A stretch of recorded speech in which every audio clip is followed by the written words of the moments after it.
On the Texas plains of 1871, survival had a simple, brutal logic: you do not help your enemy.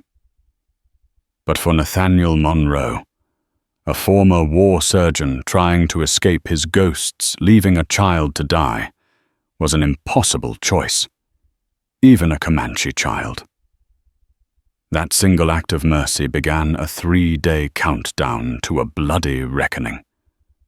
While Nate fought to save the boy inside his isolated cabin, a war party was gathering on the horizon.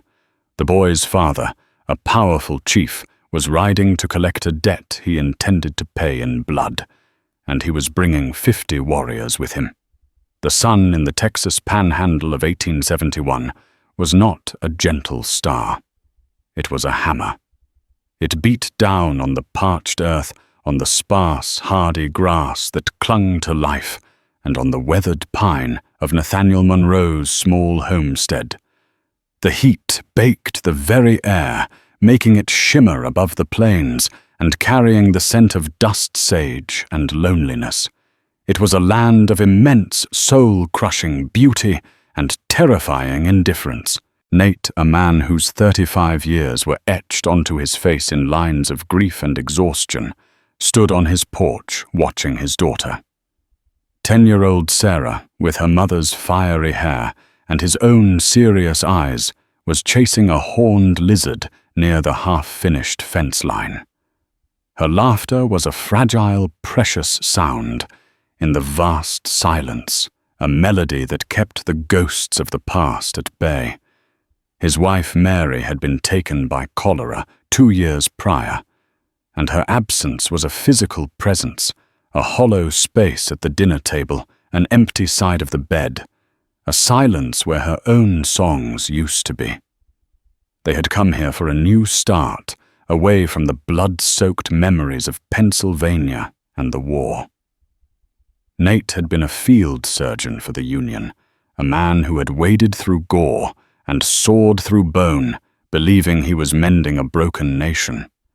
But the war had broken something in him too. He sought peace in this immense emptiness, but the land had its own kind of violence, quieter, but just as final. "Don't wander too far, Sarah Belle," he called out, his voice raspy from the dry air. "I won't, Papa," she chirped back, her attention already stolen by a grasshopper. He scanned the horizon, a habit as ingrained as breathing. It was a nervous tick he'd picked up in the war and never lost. You always watched the tree line the horizon, the place where trouble came from. Here the horizon was everywhere, a 360-degree canvas of potential threats, Comanche, Kiowa bandits, or simply the unforgiving elements. He'd seen a band of buffalo hunters a week ago, rough, loud men who looked at his small plot of land with a predatory hunger that made the hairs on his arms stand up. They were a reminder that not all dangers wore war paint. Turning to go inside, a flicker of movement to the south caught his eye. It wasn't the fluid lope of a coyote or the darting of an antelope. It was clumsy, a stumbling, lurching motion. He squinted his hand, shielding his eyes from the glare. It looked like a person staggering through the heat haze. A prospector, maybe lost and dehydrated. "Sarah, get inside the house. Now!" His tone was level, but sharp, the command of a man who knew the difference between caution and alarm.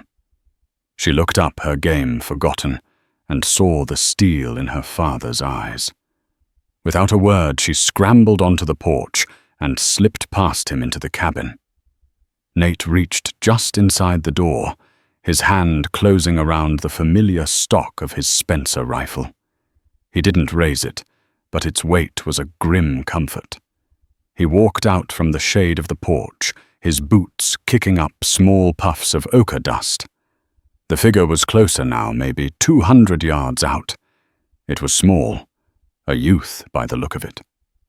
Dressed in buckskin leggings and nothing on his chest but the dirt and sweat of a long ordeal. His long black hair was matted, and he moved with the disjointed agony of a broken marionette. Nate's blood ran cold. He was a Comanche boy, maybe 14, 15 years old. The boy stumbled, fell to one knee, pushed himself up, and staggered another 10 feet before collapsing into a heap. He didn't move again. Nate stood frozen, a war raging within him. Every story, every whispered warning from the settlements like Redemption Creek screamed at him. A lone Comanche was never truly alone. He was a spark, and the prairie was the tinder. To help him was to invite the fire. To touch him was to claim responsibility for whatever had brought him to this state. The buffalo hunters and the other settlers, Sheriff Brody, with his tired, cynical eyes, they would all call him a fool, or worse, a traitor. He could leave him. The vultures would find him by dusk, the coyotes by night. By morning there would be nothing but scattered bones for the sun to bleach. It was the law of this land, the brutal, simple logic of survival. He had Sarah to think of. His duty was to her. Taking in a Comanche, a dying one at that, was a risk no sane father would take. He turned, taking a step back towards the cabin, his heart pounding a frantic rhythm against his ribs. He saw Sarah's face, a pale oval pressed against the small window pane, her eyes wide with a mixture of fear and question. He looked back at the boy, a crumpled form under the merciless sun, and the doctor in him, the man he had tried to bury under layers of calloused hands and farmer's toil, awoke. He saw not a Comanche, not a threat, but a patient, a child in his final agonizing moments. He remembered his oath whispered in a clean, sterile lecture hall in Philadelphia, so many lifetimes ago, primum non nocere. First, do no harm. Leaving a child to die under the sun was the greatest harm of all. What kind of man would he be if he let his daughter watch him do it? What lesson would that teach her about life, about mercy, about the value of a human soul, that it was conditional, that it depended on the color of a man's skin or the language he spoke? He had fought a war against that very idea. Damn it all to hell. He breathed out the words, swallowed by the wind. He laid the Spencer rifle on the porch, a deliberate act of trust in his own convictions over his fears. He walked out towards the boy, his strides long and purposeful. The ground was hard, cracked like old pottery. As he drew closer, he could see the boy's chest rising and falling in shallow, ragged breaths. A dark, ugly stain spread across the buckskin on his right side, just below the ribs. It was blood, old dried blood swarming with flies. He knelt. The boy's skin was feverish to the touch. His lips were cracked and black. His eyes were closed, the lids fluttering with a faint, troubled dream. He was severely dehydrated, suffering from a high fever, and from the looks of the wound, a festering infection. A gunshot wound, most likely. It was a miracle he'd made it this far. Nate slid his arms gently under the boy's thin, wiry frame.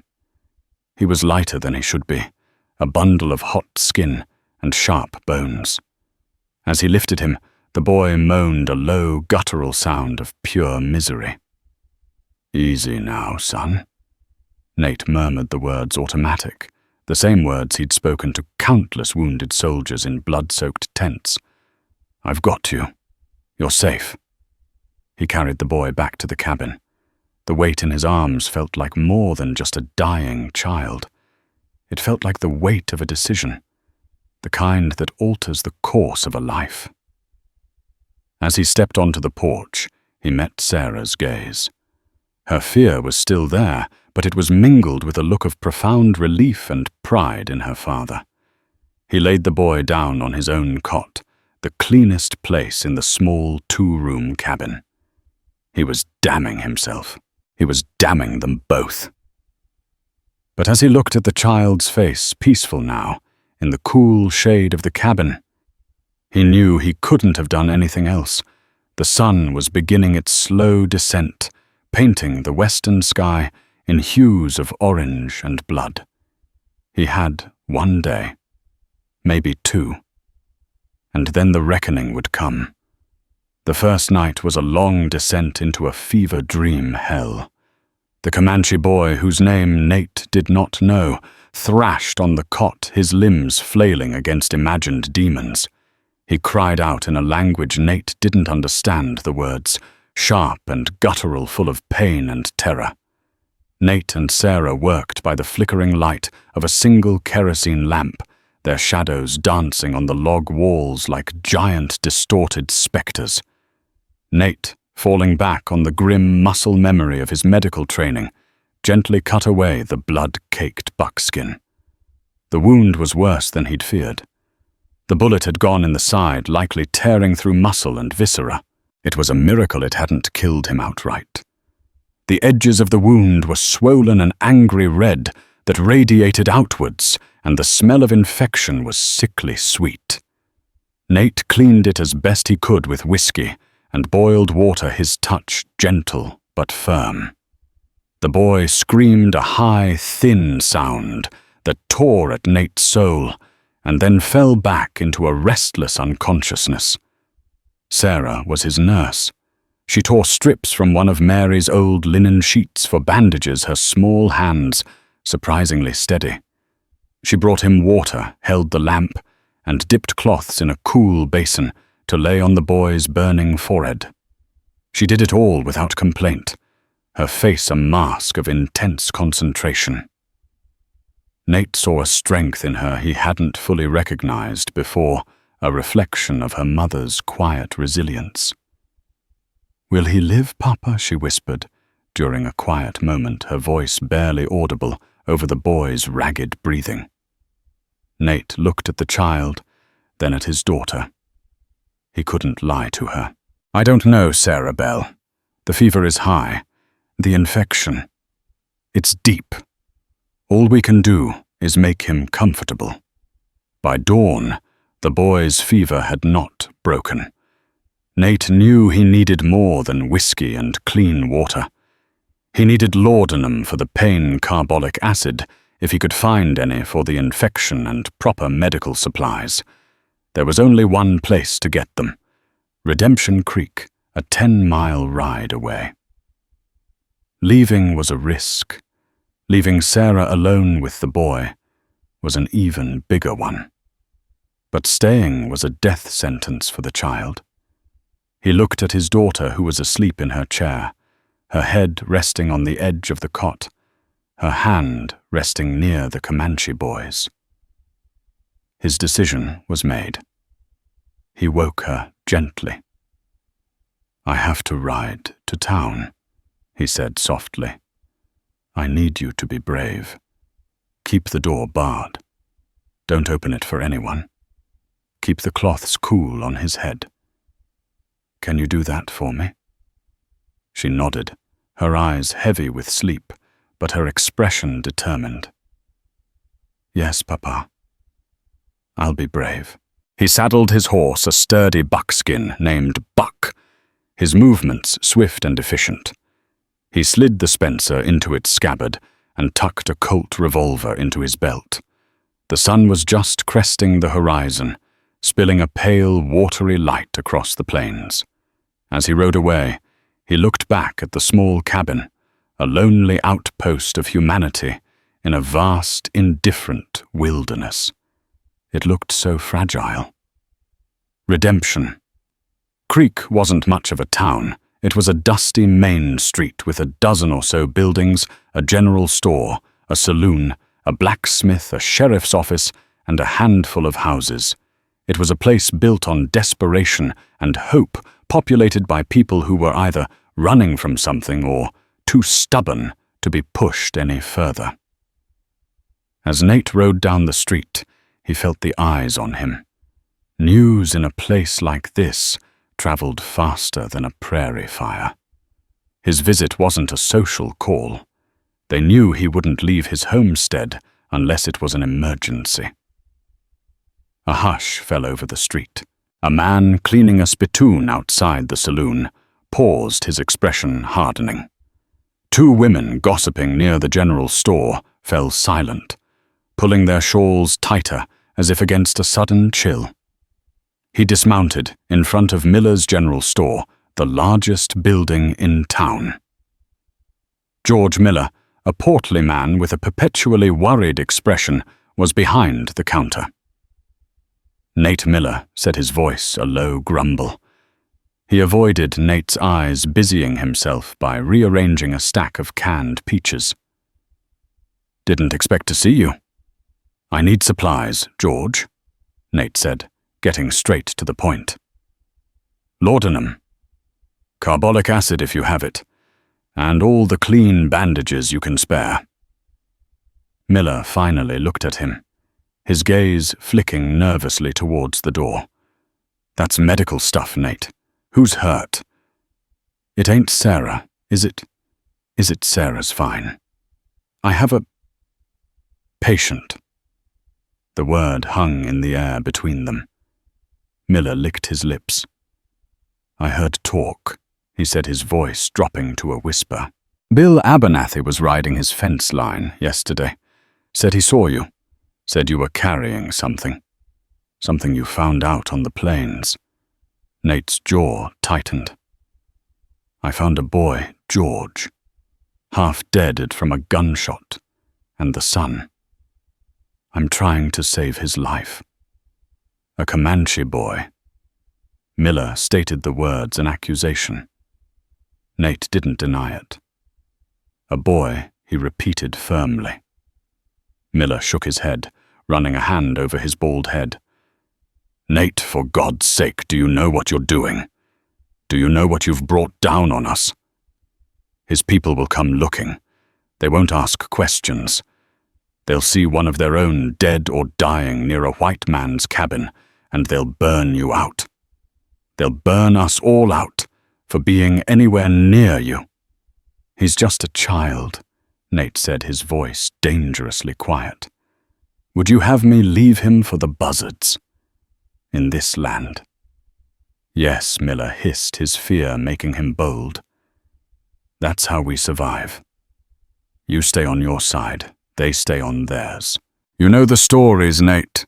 The Rawling family over on the Salt Fork. They didn't even do anything and they were butchered. You're inviting that right to your door, to your little girl's door." The mention of Sarah was a physical blow. Nate's hand instinctively went to the Colt at his hip. "Sell me the supplies, George." The shop door creaked open and Sheriff Brody stepped inside. He was a tall, lanky man, all bone and sinew, with a face that looked like it had been carved from old leather. He didn't wear his authority like a cloak. He wore it like a shroud. Nate Brody said, his voice flat. "Miller, you can go in the back for a minute."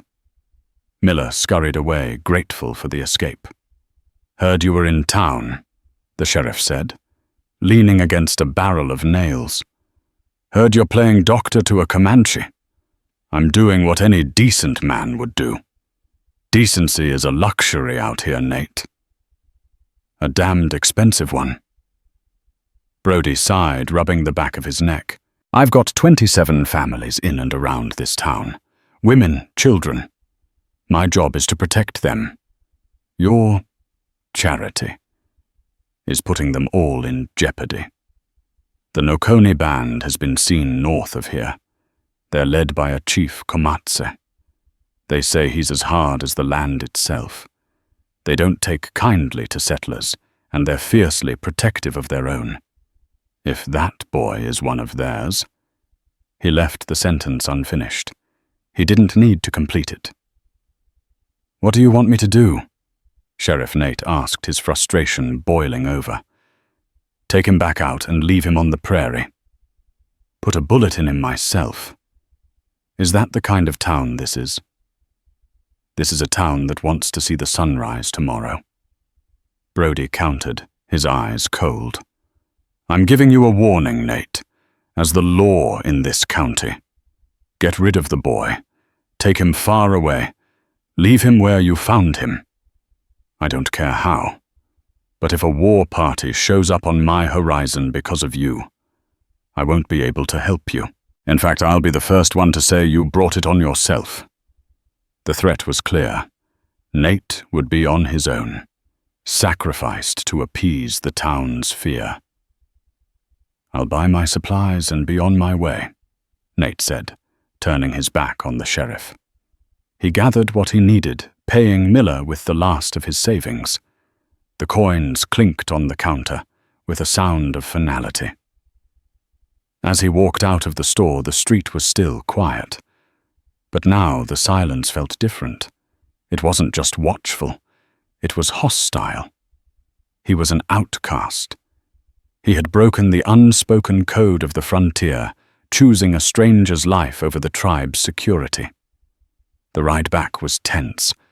Every shadow seemed to hold a threat. Every gust of wind sounded like a war cry. He pushed Buck harder than he should have, his own fear a bitter taste in his mouth. Miller's words echoed in his head. To your little girl's door. When he finally saw the cabin relief washed over him, so intensely, his knees felt weak. Smoke curled from the chimney. Sarah was safe. He burst through the door. Sarah was there just as he'd left her, patiently tending to the boy. The room was clean, and a pot of thin broth was simmering on the stove. "Papa, you're back!" she cried, running to him. He hugged her tightly, burying his face in her hair, inhaling the scent of wood smoke and her own innocent childhood. He was a fool. He was a reckless, sentimental fool who had just gambled his daughter's life on a principle. But as he looked over her shoulder at the Comanche boy, whose breathing seemed a little less ragged, he felt a strange sense of peace settle over him. He had made his choice. He had drawn his line in the dust. Now all he could do was wait.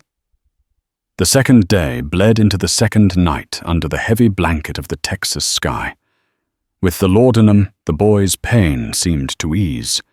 He no longer thrashed or cried out, but fell into a deep, feverish sleep.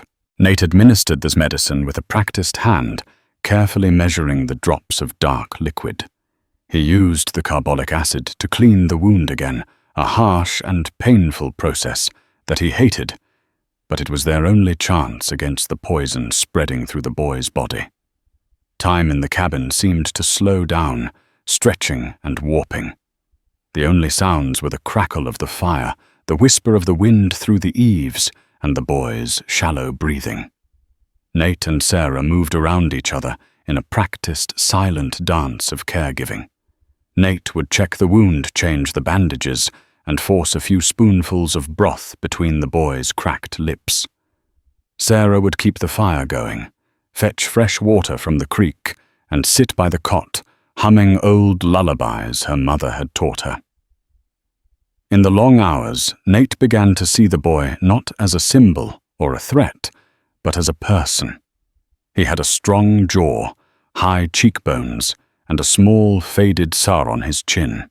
His hands, though thin, were calloused the hands of someone who knew how to work, to ride, to live in this harsh land. Nate wondered about his family. Did he have a mother who was now sick with worry? A father whose pride and love were curdling into a desire for vengeance? Late in the afternoon of that second day, something shifted. The boy's eyes flickered open. They weren't the wild, unseeing eyes of delirium. They were lucid. They focused first on the log ceiling, then on Sarah, who was sitting beside him. She gasped softly. "Papa! He's awake!" Nate moved to the cot, his heart rate quickening. The boy's dark eyes shifted to him. There was fear in them, a primal, cornered animal fear. He tried to push himself up a weak, reflexive action. "Easy, son. Easy." Nate said, his voice low and soothing. "You're safe here. No one's going to hurt you." He used the tone he used with spooked horses, a gentle, steady murmur. The boy stared at him, his gaze intense, searching. He didn't understand the words, but he seemed to understand the intent. He relaxed slightly, sinking back onto the cot, his energy spent.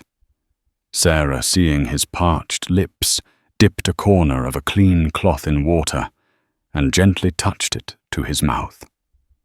The boy flinched at first, then with a visible effort accepted the small mercy, sucking weakly at the damp linen.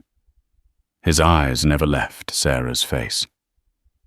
In that moment, a fragile, unspoken truce was forged. The boy who Nate had started thinking of as Tavibo, a name he'd read once in a book about the Comanche meaning sunbeam, seemed to understand they were trying to help him. Later, as Nate was changing his bandages, he found it. Tucked into a small leather pouch on a thong around the boy's neck, hidden beneath his matted hair, was a small object. Nate's first instinct was to leave it to respect the boy's privacy. But his medical curiosity, the need to know everything about his patient's condition, won out. He gently worked the pouch free. Inside was not a weapon or a trinket, but a single perfect eagle feather. It was magnificent, its white base and black tip stark and beautiful. But it was the shaft that caught Nate's attention. It was wrapped in intricate beadwork of blue and white, and tied with a small braided strand of what looked like horsehair. This was no mere decoration. It was an object of significance, of power. Nate had heard stories from traders about such things. They were medicine symbols, sacred items carrying the weight of a tribe's beliefs. He carefully placed the feather and the pouch on the small table beside the cot, a silent promise to return it. Tavibo lapsed in and out of consciousness for the rest of the day. During his lucid moments, he would watch them, his eyes following Sarah as she moved about the cabin. Once she stumbled, dropping a stack of firewood with a loud clatter. The boy flinched, but then a shadow of a smile, faint as a moth's wing, touched his lips. That evening, as Sarah sat by the cot, she decided to try something. She pointed to herself. "Sarah," she said, her voice clear. The boy just stared. She tried again, pointing to her father. "Papa." Still nothing. His eyes were clouding over again with fever. Disappointed, she let her hand rest on the blanket near his. He was slipping away again. But then his own hand moved a slow, deliberate motion, and his fingers brushed against hers. He leaned his head closer, his breathing a dry rasp. He whispered a single word. It was soft, almost lost in the sounds of the night, but to Sarah it was as clear as a bell. "Pia." Then his eyes closed, and he was gone again, lost in the fever's grip. Sarah's heart leaped. She scrambled over to Nate, who was cleaning his rifle by the firelight, the metallic clicks echoing the tension in the room. "Papa." He spoke. He said a word. Nate looked up, his movements ceasing. "What did he say?" "It sounded like Pia," she said, trying to replicate the soft, breathy sound. "What does it mean?" "I don't know," Nate admitted. But it was something. It was a piece of the puzzle, a bridge across the chasm of silence that separated their worlds. Pia. He rolled the word around in his mind. It felt important. The boy's small gesture, the single word, changed something in the cabin. The fear was still there, a constant low hum beneath the floorboards. But now it was mixed with something else, a fierce, protective determination. This wasn't an abstract concept of mercy anymore. This was Tavibo. He had a name, even if it was one Nate had given him. He had a sacred feather. He had looked at Sarah with something akin to a smile, and he had a word. Pia. But as the night wore on, the boy's condition worsened. The fever spiked, and his breathing became a shallow, laborious rattle. The infection was winning. The carbolic acid and Nate's careful nursing were not enough to turn the tide against the poison that had taken root so deep inside him. Nate worked tirelessly, his hope dwindling with each passing hour. He felt the boy slipping away, his life force ebbing like the tide. He knew the signs. He had seen them 1,000 times on the battlefield. The cold sweat, the bluish tint to the lips, the final peaceful calm that settles over a body when the fight is over. He knew with a certainty that chilled him to the bone that the boy would not see the sunrise. The third day was coming, and with it the end of their vigil, and the beginning of whatever was to follow. He looked out the window into the impenetrable darkness. The prairie was quiet, too quiet. It was the silence of a held breath, the silence before the storm. The end came just before dawn, the false dawn, that pale ethereal glow that paints the eastern sky in shades of grey and lavender before the sun truly commits. The wind had died down, and an unnatural stillness had fallen over the plains. Tavibo's breathing, which had been a harsh, rattling struggle all night, softened. It became shallow, then intermittent. Nate stood over the cot, a wet cloth in his hand, his face grim. He had done everything he could. He had fought the infection, the fever, the dehydration. He had poured all his knowledge and a desperate fatherly hope into the fight, but the boy's wound was too grievous, the infection too virulent. Sarah was asleep in her chair, exhausted by the long vigil. Nate was glad for it. He didn't want her to see this part. He saw the change, the final relaxation of the muscles, the cessation of all effort. The boy's chest rose one last shallow time, and then fell, and did not rise again. The silence that followed was absolute, a profound emptiness that seemed to suck all the air from the small cabin. Nate reached out a trembling hand and gently closed the boy's eyes. The fever flush was gone from his face, leaving behind a pale, serene mask. He looked younger now, all the pain and struggle erased. He was just a boy again. A wave of failure and grief washed over Nate. He hadn't known this child, but for 2 days his life had been the single, burning focus of their existence. They had shared the intimacy of care, the desperation of hope. And they had lost. He sank onto the stool beside the cot, the exhaustion of the last 48 hours hitting him like a physical blow. He had failed to save him, and in doing so he had likely doomed himself and his daughter. The boy's death was not an end to their trouble, but a trigger. His father would come not looking for a lost son, but for a dead one. There would be no room for explanations now. There would only be grief, rage, and retribution. The sun rose, casting long shadows across the floor. Sarah stirred her eyes, fluttering open. She looked at the cot, at the still form under the blanket, and she knew. Tears welled in her eyes and streamed silently down her cheeks. She didn't make a sound, but her small body shook with sobs. Nate went to her, pulling her into a fierce embrace. "He's at peace now, Sarah Bell." He whispered, his own voice thick with emotion. "There's no more pain." They stood there for a long time, two solitary figures, finding comfort in each other as the world outside remained oblivious. Later that morning, Nate knew what he had to do.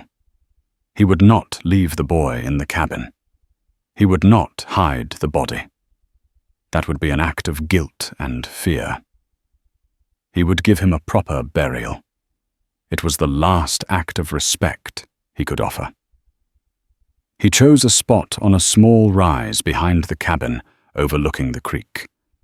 It was a peaceful place, shaded by a lone, resilient cottonwood tree. He wrapped the boy's body in a clean linen sheet, the best he had. He made sure the leather pouch with the sacred eagle feather was tucked inside, resting over his heart. It belonged with him. He dug the grave himself, the rhythmic thud of the pickaxe and scrape of the shovel the only sounds in the morning air. The work was hard, the ground unforgiving, but Nate welcomed it. The physical exertion was a release for his grief and his mounting dread. With every shovelful of earth, he felt like he was burying his own hopes for a peaceful life. Sarah stood by, watching her tear-streaked face solemn. She had picked a small handful of yellow prairie wildflowers, and when Nate was finished, she placed them gently on the wrapped body before he lowered it into the earth. They filled the grave together. When they were done, Nate found a large, flat stone and rolled it into place as a marker. No name, no date. Just a simple, solid stone to mark the place where a boy's journey had ended. It was a meager monument, but it was an honest one. They walked back to the cabin in silence. The place felt empty now, haunted by the absence of the boy's struggle. The cot was bare. The air was still. The 2-day siege was over. A new one was about to begin. Nate took out his Spencer rifle and his Colt. He methodically cleaned and oiled them, his movements precise and economical. He was not preparing for a battle he could win. A homesteader with a rifle and a revolver against a Comanche war party was not a fight. It was a slaughter. He was preparing to meet his end with dignity. He was preparing to defend his daughter for as long as his heart was still beating. "Sarah," he said, his voice calm and steady, "I want you to pack a small bag. Just some food, a little water. Keep it by the back window. If things get bad, I want you to slip out, run for the creek bed, and don't stop running until you can't run anymore. Don't look back. Do you understand me?" She looked at him, her lower lip trembling. "I'm not leaving you, Papa." "That's an order, soldier," he said, forcing a sternness into his voice that he didn't feel. "Your job is to survive. That's how we win." She nodded, tears welling again, but she did as he asked. The afternoon wore on thick with an almost unbearable tension. Nate sat on the porch, the Spencer resting across his knees. He watched the southern horizon, the direction the boy had come from. Every shadow, every gust of wind that stirred the grass, every distant bird call seemed like a harbinger. The world seemed to be holding its breath. And then he saw it. At first it was just a smudge, a faint discoloration against the brilliant blue of the sky. It wasn't a cloud. It was low to the ground, and it was moving. A dust cloud. A large one. Nate's blood turned to ice. He didn't have to guess. He knew. He stood up, his knuckles white where he gripped the rifle. The smudge grew, resolving itself into a distinct, roiling cloud of dust, kicked up by the hooves of many, many horses. They were coming fast. He took a deep breath, the hot, dry air searing his lungs. He gave one last look back at the cabin door, where he knew his daughter was watching. He sent a silent prayer to a God he wasn't sure he believed in anymore. He had made his choice. He had offered mercy, and now the bill was coming due. The dust cloud was closer now. He could begin to make out the shapes within it. Riders. Dozens of them.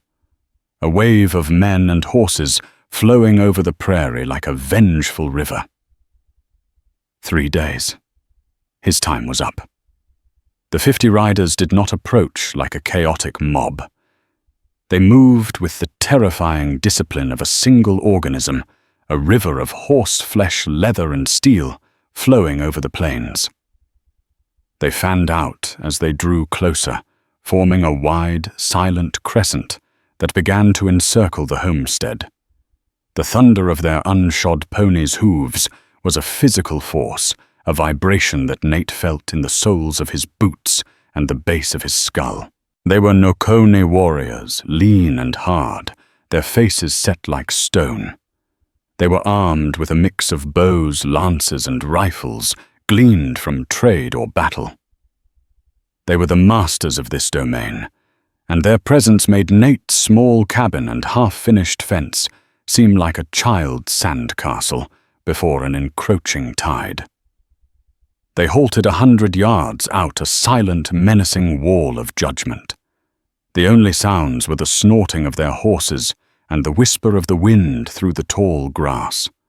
From the center of the line, one rider emerged.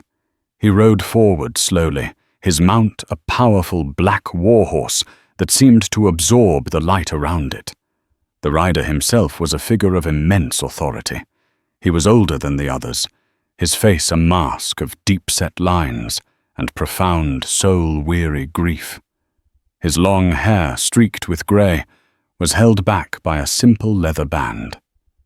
He wore no war paint, only the dignity of his station and the raw agony of a father's loss. This had to be him. This was Comanche. He stopped 20 yards from the porch, his dark eyes fixing on Nate. They were eyes that had seen 1,000 sunrises on this land, that knew its every secret and its every sorrow. Right now they burned with a cold black fire. Nate stood his ground on the porch, the Spencer rifle held loosely in his hands, its barrel pointed at the ground. He would not show aggression, but he would not cower. His heart hammered against his ribs, a frantic drumbeat against the overwhelming silence. For a long moment, no one moved. It was a standoff between two worlds, two fathers, two sorrows played out on a stage of sun-baked earth. Finally, Comanche spoke. His voice was not a shout, but a low, resonant rumble that carried with an unnerving clarity. He did not speak English. He spoke in his own tongue, the words flowing with a cadence that was both musical and menacing. Nate didn't understand the words, but he understood the meaning. The pointing finger, the rigid set of his jaw, the sheer, unadulterated rage in his eyes, it was a clear and simple accusation. You. From behind the Comanche line, 2 more riders appeared. Sheriff Brody and his deputy, a nervous young man named Peters. They had evidently seen the war party from town and had ridden out not to intervene, but to witness the execution. Brody reined in his horse a safe distance away, his face pale and grim.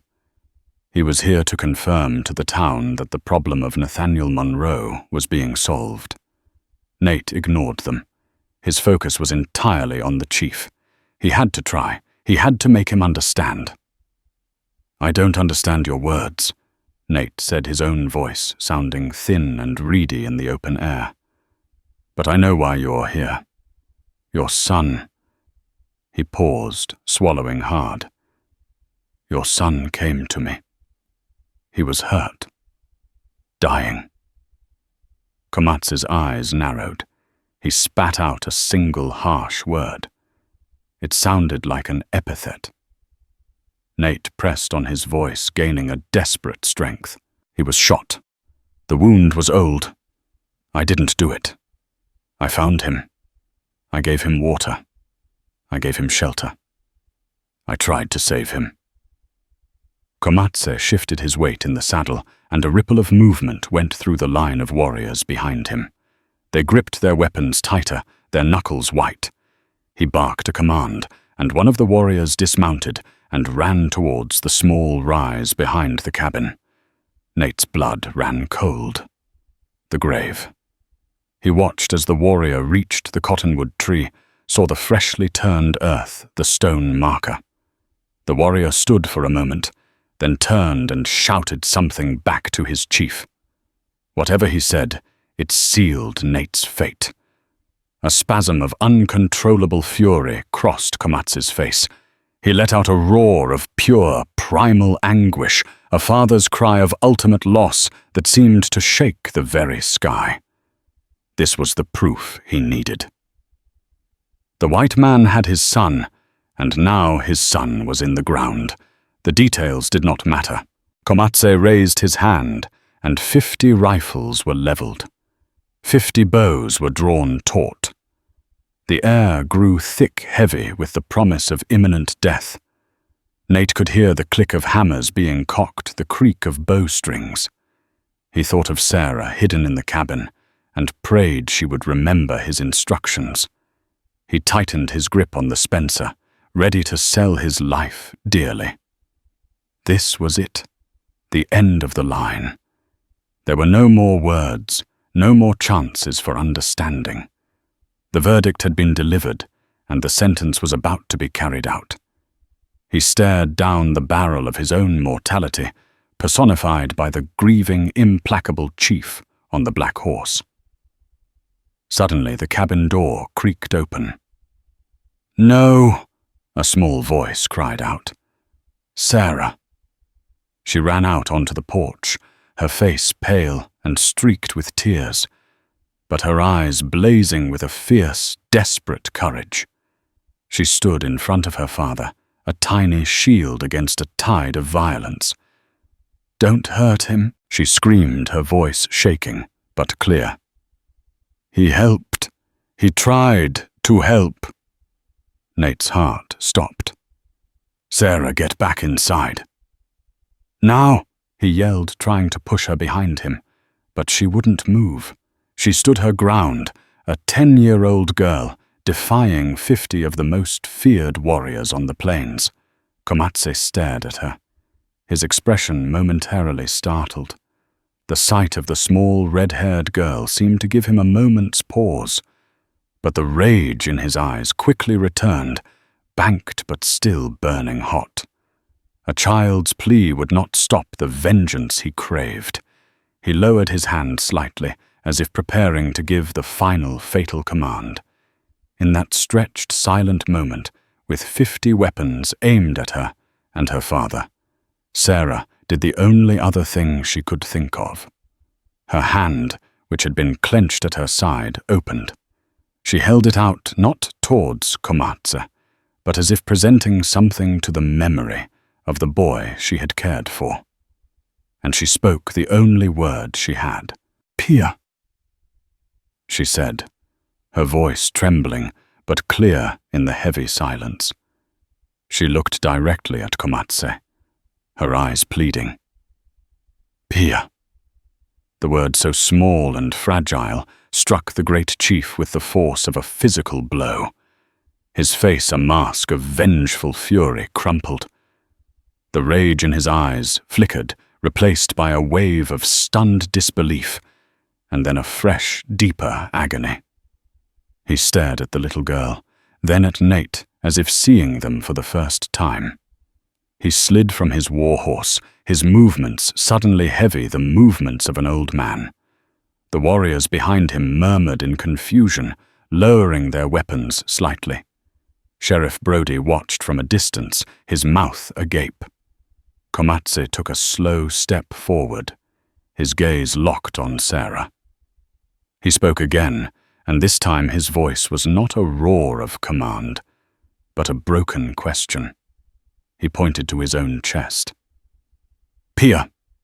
Nate's mind raced. "Pia!" The boy's last word. Whispered to Sarah. What did it mean? He watched the chief, whose hand was now resting over his own heart, his expression one of raw, pleading hope. And then Nate understood. The boy hadn't just said a word. He had been trying to communicate the most important thing he knew. He was telling them who his mother was. Pia was a name. But as Comanche repeated the word, his eyes filled with a new dawning horror. Nate realized his mistake. The Comanche language was complex, tonal. The same sound could mean different things. Comanche wasn't asking if that was his mother's name. He was asking if the boy had called for his mother. "He said it to me." Sarah said, her voice barely a whisper, as if she could feel the weight of the moment. Right at the end. Before Nate could stop her, she did something else. She reached into the pocket of her apron and pulled out the small beaded leather pouch Nate had found. She must have taken it from the table before the burial. She held it out to the chief. "This was his," she said softly. Comanche froze. He looked at the pouch as if it were a ghost. With a trembling hand, he reached out and took it. His fingers, so sure and strong on the reins of his warhorse, fumbled with the clasp. He pulled out the single, perfect eagle feather.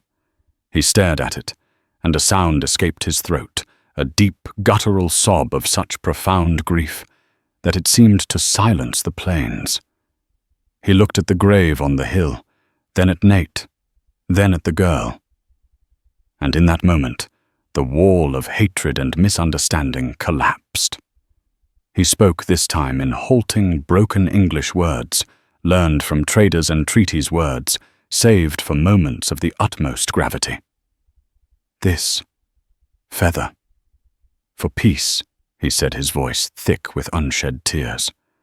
"My son, Tavibo." He carried it. "To the Tonkawa, to stop the killing." The truth fell upon Nate with the weight of a physical blow. Tavibo. Sunbeam. He had been a messenger, an emissary of peace on a sacred mission. He hadn't been wounded in a skirmish with settlers. He had likely been ambushed by the Tonkawa, or perhaps by lawless buffalo hunters who shot at anything that moved. He had fled trying to get home and had collapsed at the first sign of shelter he could find. Nate hadn't sheltered a warrior. He had sheltered an ambassador, a boy, trying to save lives. Comanche looked at Nate, and the rage was gone, replaced by a vast, empty sorrow they now shared. "You found him." "Yes," Nate said, his own voice hoarse. "He was shot. I tried. God, I tried to save him." The grave, Comanche said, gesturing with the feather. "It is on a hill, facing the sunrise. This is our way." He understood. Nate hadn't just disposed of a body. He had, by some miracle of intuition or common decency, buried his son with honor. The chief turned to his warriors and spoke in his own tongue. His voice was no longer angry, but filled with a commanding sadness. There was a shuffling of movement, a collective sigh of understanding and release. Weapons were lowered. Bows were unstrung. The threat had vanished, evaporated by a child's courage and a father's recognition of the truth. Comanche walked slowly to the grave, his warriors parting to let him pass. He knelt by the stone marker, placing the eagle feather upon it. He began to chant a low, mournful song of farewell, a song for a son who had died too young, too far from home. One by one his men dismounted and joined the chant, their deep voices rising and falling in a chorus of grief that was profoundly human, a sound that transcended language and culture. They were no longer a war party. They were mourners. Nate and Sarah stood on the porch watching. Sheriff Brody and his deputy, seeing the transformation, slowly rode closer, their faces etched with disbelief and a dawning shame. They had been ready to watch a man be slaughtered to save their own skins. A man who was it turned out more honorable than any of them. When the song was finished, Comanche returned. He stopped before Nate. The two men, the homesteader and the chief, stood for a moment in shared silence. Two fathers bound by the loss of a son, one lost to cholera, the other to a bullet. Comanche reached out and placed his hand on Nate's shoulder. It was not a gesture of friendship, not yet. It was a gesture of acknowledgement, of shared humanity. He then looked at Sarah, and his hard eyes softened with a flicker of something that looked like gratitude. Without another word, he turned, mounted his black horse, and led his riders away. They didn't ride like a war party anymore. They rode like men with a heavy burden, leaving a piece of their heart behind on a lonely hill under a Texas sky.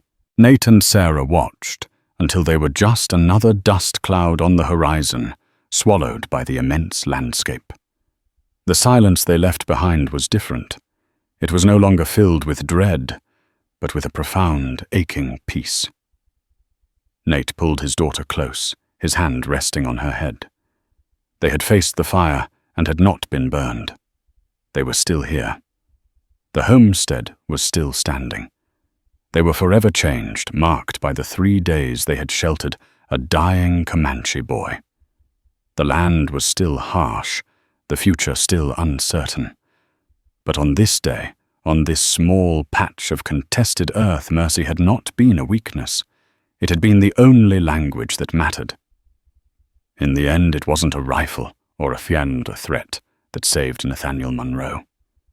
It was the courage of his daughter and a single word of Comanche she learned from a dying boy. This story, Where Vultures Don't Fly, is a reminder that in the harshest of landscapes, the most powerful force isn't hatred or fear, but the shared language of humanity, of grief, respect, and a father's love. It's a testament to the idea that sometimes the greatest risks lead to the most profound understanding. If this journey into the heart of the Old West moved you, please help us share more stories like it. Take a moment to hit that like button. Share this video with someone who appreciates powerful drama, and most importantly, subscribe to the channel for more tales of history, heart, and the human spirit. Thank you for watching.